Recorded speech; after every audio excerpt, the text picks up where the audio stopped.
Ashkar Ali Karim, good evening. P V Anvar എവിടെയുണ്ട്?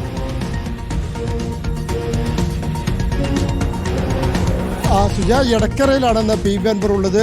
രാവിലെ ഇന്ന് ആദ്യമായി പി വി അൻവർ പരസ്യ പ്രചാരണത്തിന് ഇറങ്ങിയ ദിവസം കൂടിയാണ്.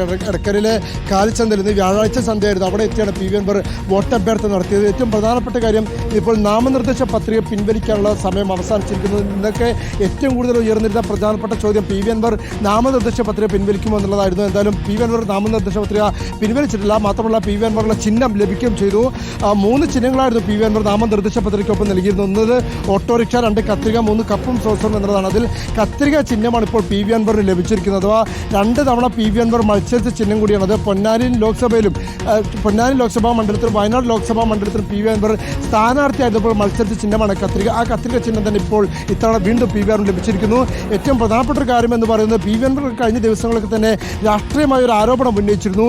ഇടതുപക്ഷവും വലതുപക്ഷവും പ്രത്യേകിച്ച് പിണറായി വിജയനും വി ഡി സതീശനും തന്നെ കത്രിക പൂട്ടുകയാണ് എന്നുള്ളതാണ്. സമാനമായ രീതിയിലാണ് കത്രിക ചിഹ്നം ലഭിച്ചപ്പോൾ ആദ്യം നടത്തിയ പി വി അൻവർ നടത്തിയ പ്രതികരണം അത് ഉദാഹരിച്ചുകൊണ്ട് തന്നെയാണ്. വി ഡി സതീശനും പിണറായി വിജയനും തന്നെ കത്രിക പൂട്ടാൻ ശ്രമിക്കുകയാണ്. അതിന് നേരിടാനുള്ള ഏറ്റവും ഉചിതമായ ചിഹ്നമാണ് കത്രിക. അത് ലഭിച്ചതിൽ അങ്ങേയറ്റത്തെ സന്തോഷമുണ്ട്. മാത്രമല്ല, ഇനി പിണറായി വിജയനും വി ഡി സതീശനെയും ഒക്കെയുള്ള ആ കൂട്ടത്തിനെതിരെ ജനങ്ങൾ കത്രിക പ്രയോഗം നടത്തുമെന്നുള്ള ഒരു പ്രചാരണമാണ് ഇപ്പോൾ തന്നെ പി വി അൻവർ ആരംഭിച്ചിരിക്കുന്നത്.